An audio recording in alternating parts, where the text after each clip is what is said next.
Good morning বন্ধুরা।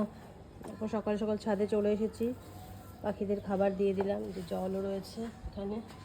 আর চলো দেখাই কী কী ফুল ফুটেছে আজকে। ফুল তুলেও নেবো এখন সকাল সকাল।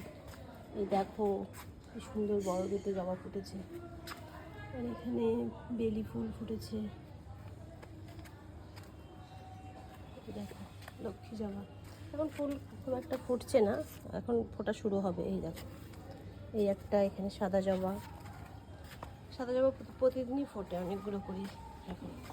এই বোগেনভিলিয়া এগুলো সব কেটে দেওয়া হয়েছিল, এখন আস্তে আস্তে ফুল ফুটছে, ফোটা সবে শুরু হয়েছে। চলো তোমাদের আর একটা জিনিস দেখাই, আমগুলো কত বড় হয়েছে দেখো। 3টে আম রয়েছে, একটা পড়ে গেছে, 4টে হয়েছিল, এই একটা। আর এই দেখো আমের সাইজগুলো কিন্তু বিশাল বড় হয়েছে, ধরবো না, ধরলে যদি পড়ে যায় ভয় লাগে। এই দেখো দুটো, ওইটা খুব বড় হয়েছে। আর এখন এই যে পিটুনিয়া গাছ সব মরে গেছে, এই যে এই দুটো আছে।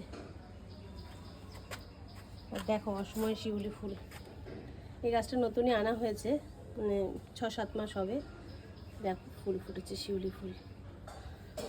আর এই যে ডায়ান্থাসগুলো কত সুন্দর ফুল ফুটছে এখনও। আর এই যে অ্যান্টিরিনাম এটা। আর এটা দেখো চন্দ্রমল্লিকা ফুল, কত কুড়ি এসছে, চন্দ্রমল্লিকা ফুটেছে। এই দেখো খাবার দিতে দিতে চলেও এসছে ওরা সব খেতে, কাক শালিক। এই জবাগুলো অনেকদিন বাদে ফুটলো, কত বড় হয়েছে জবাগুলো। চলো বন্ধুরা এখন রাখি, পরে আবার দেখা হবে।